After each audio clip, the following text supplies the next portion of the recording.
Hey everyone, KMNRC here with the first ever video actually, and bringing to the table the Kyosho Fazer D2 Tundra. Now I haven't seen any videos on this on YouTube yet other than the Kyosho official video, so I thought why not hop on the train of YouTube reviewers for RC cars, but one that somebody hasn't done yet. I was looking for a while for somebody that had done one and hadn't seen anybody, as mentioned before, so I kind of bought this a little bit blindsided. But Kyosho Fazer D2, for those of you who don't know, is Kyosho's rear-wheel drive, drift-specific lineup of cars. They do an AE86 Corolla and an 86 or a GTR 86 or GT86, whatever the Toyota variant of the BRZ FRS lineup is. And then their Tundra, which is the longest of them. However, it does have an adjustable wheelbase, as we'll take a look at here in a minute. Getting started with the looks, I absolutely love this, and I do not know of a better looking ready to run drift car slash truck. This thing looks so good. Obviously looks are going to be opinion based, but for anybody who wants mine, this thing looks phenomenal. From the spoiler on the roof to the little bit of almost like a drag wing on the back and the roll cage in the rear, which, you know, it isn't a crawler, so why? I don't know, but it looks awesome. More details about the body. Scale mirrors. It does have light buckets installed from factory, but no lights. That'll be happening soon. I love the chrome wheels on here. It's just a very good body, and Kyosho and their Fazer lineup are actually known for that. For anybody who doesn't know, the Fazer lineup has been around for a long time, and the second gen Fazer, which is what they're on now, is an all-wheel drive on-road platform with some of the best bodies ever. So one downside to the body, though, or chassis, you could say, and this is becoming a very popular thing with modern-day RC cars, is as you see, there's no body pins. And on most RC drift cars, there isn't, because they're all magnetized, or all magnet mounts, excuse me. This one has a clipless system with two locating pins in the back, and then a locating tab in the front. Now, the rear one, you squeeze together, but if you push up, nothing happens. You actually have to push up on the body to get it to pop out. And then the front is really stiff, but then it eventually comes out. Now, why do I not like that? I would much prefer that it actually just had body pins. I don't mind body pins. They're nice and easy. However, my other drift car, my Yokomo, does have magnets, and I prefer that in the long run, but no manufacturer that I know of is doing that from factory. The other downside is, once you can't put this on just blindly, because you've got to line that tab up in the front, and that's a pain. But once you get that tab lined up, you can't just push the body down and have it lock in. You have to keep squeezing these mounts in order to let the body lock into place. Now, is that really something worth mentioning? Probably not, because it's a pretty small deal, but to me, it's just that one mild inconvenient thing. So, moving under the hood, all brushed electronics. I have this thing box stock, other than switching it around to an XT60, just because I wanted to run an XT60 on there. That's what all my batteries run. And it also, I shouldn't say it's box stock, because I actually changed around the front spring retaining clips. Not retaining clips, but like the spring stiffness or compression, whatever you want to call it. The ride height clip adjustments.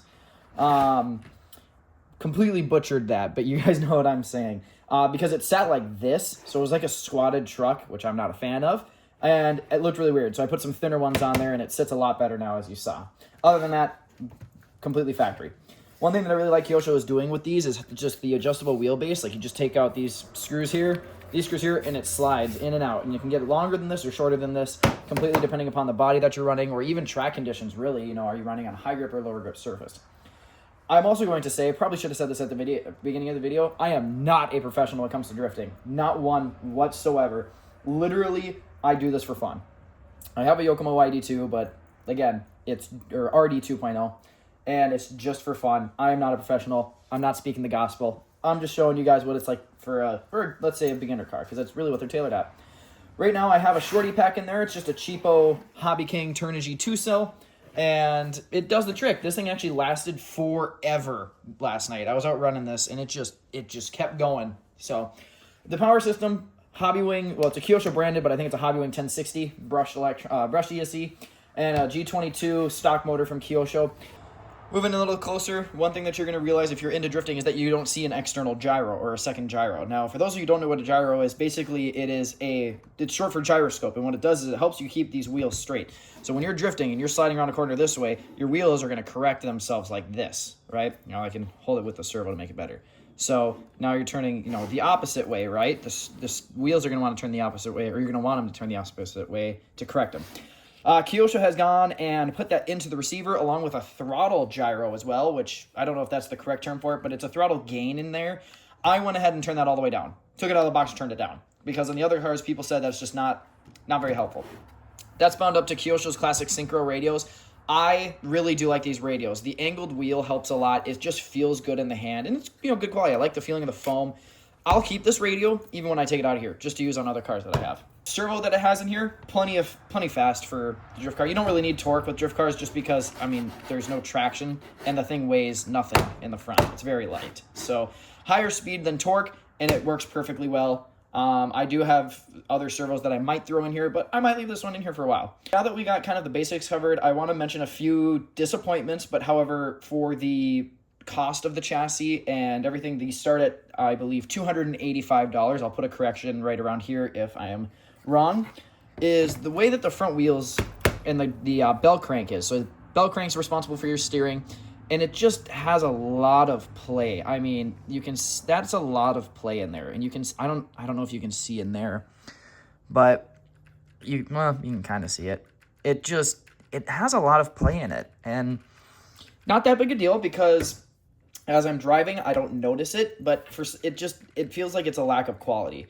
Part of that's going to come from the ball links that are in here. They're just going to be a little bit looser from factory. There's a YouTuber, I can't remember his name. I'm going to put his information and channel name somewhere on the screen. He recommends to pop off the links and put on saran wrap over it, just a single layer, really thin of saran wrap, and that fixes your problem. And in the video that he did, looks like it worked very well. The other thing adjustable is these arms. You can adjust the width of these arms, which is awesome. The amount of adjustment that's on this car is incredible. We're going to cut to some running footage here in a little while. I'm going to run it on multiple different surfaces. I will throw it on carpet for those of you who have carpet in your house and want to be able to run it inside, and maybe on some also rougher stuff. We're just going to kind of throw it all on all of them. As you can see, I have run it. I think I mentioned that at the beginning. So I already know how it's going to handle. I already know what to expect from each one, but it's worth mentioning when we get there.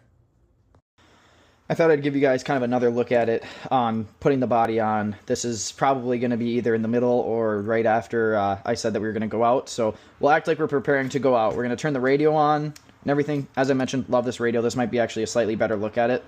Then we'll go ahead and plug it in. I already have the switch on. You can hear its chime. This is the gyro, by the way. I might edit this in there at some point, but you can see it auto steers. Now back to the body thing. Here's what I do. Kind of line it up in there. And you see, it's a little flimsy plastic, but there, it kind of clips in. You can see the post rests up there. Not sure if you could see that. But this is the annoying part. You can't just clip this back part in. You see I got the pins lined up. I'll even turn it over and scratch my beautiful body. But look, you can't just push it in. You have to push those pins in, or those tabs in order for it to lock in. Once it's on, though, it's on. It ain't coming off. So there's that. One gripe. It's not that bad, but just something to keep in mind. Okay, so on carpet is where these tires seem to shine.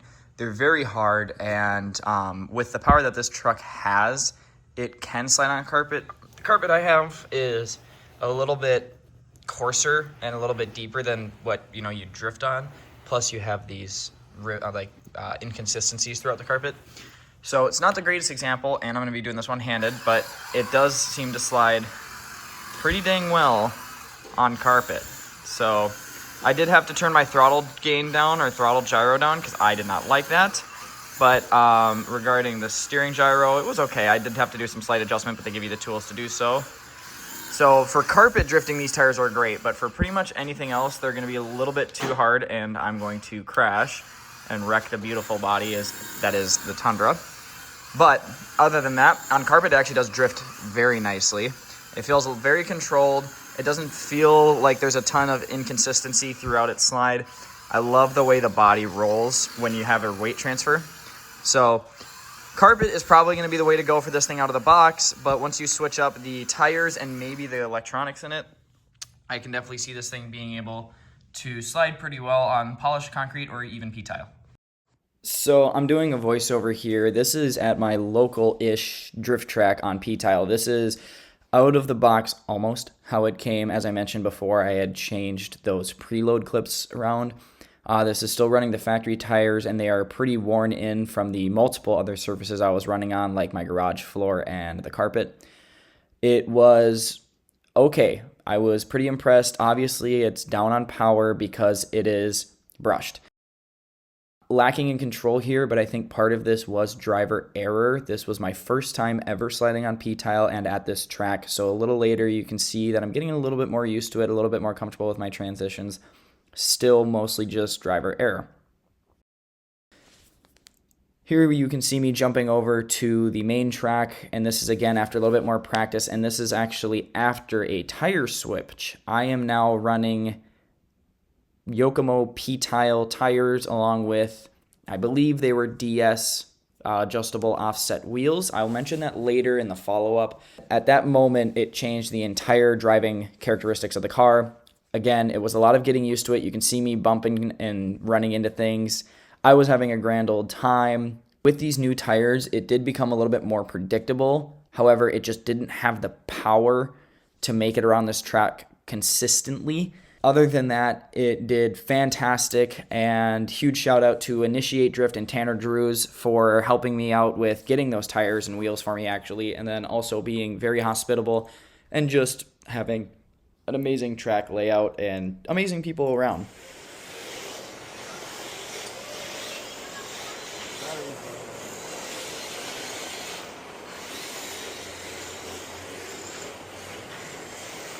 Well, Moving on to the downsides of it, as I mentioned, it's lacking in power. It's brushed. With the cost of brushless electronics these days, like you can get a sensored motor and ESC for under $100 easily, even the Hobbywing 10BL120. That is mild foreshadowing. You can get brushed electronics cheap. It would have been awesome to see Kyosho completely change the game by having this thing with brushless electronics, even if the price was just a little bit higher. If they would have bumped it up to $300 and put brushless electronics in there, I seriously think we would have probably one of the best ready-to-run RC drift cars out there. And I'm saying that with competition like the MST RMX 2.0, which is brushless, but at a little bit more money, and the RD 2.0 ready to run, which does come with brushed electronics around the same price range. I'm coming. I was giving them time to go.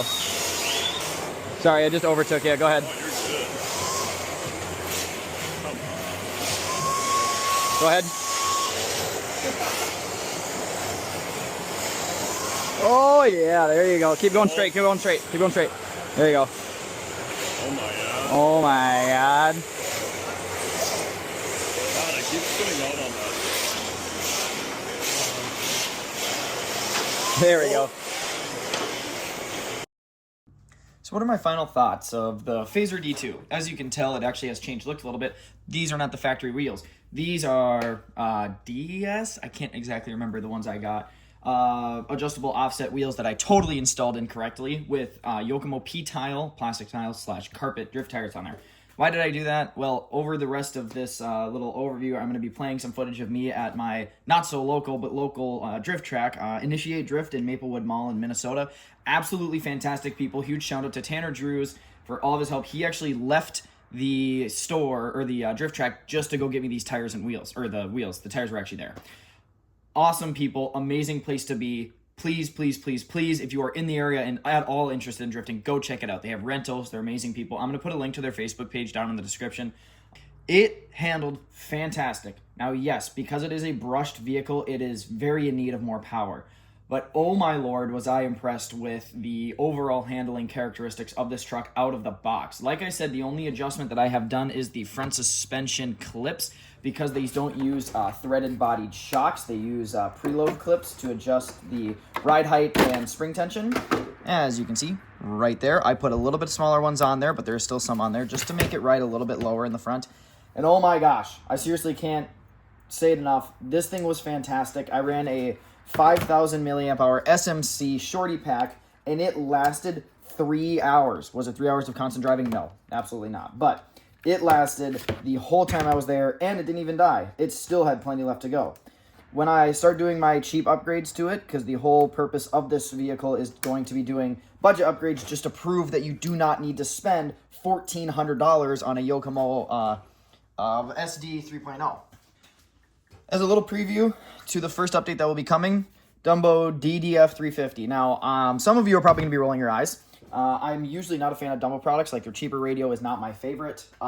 It looks cheap, it feels cheap, and I don't like it. However, this radio for 80 bucks feels very good. I am a Fly Sky Noble lover at heart, so this took me by surprise. Very nice quality screen, but we're going to jump into that in a different video, and I will go into a lot more detail with that. So, again, final thoughts, absolutely fantastic. It really could use with some bell crank parts. That will be in an upcoming upgrade video in the future.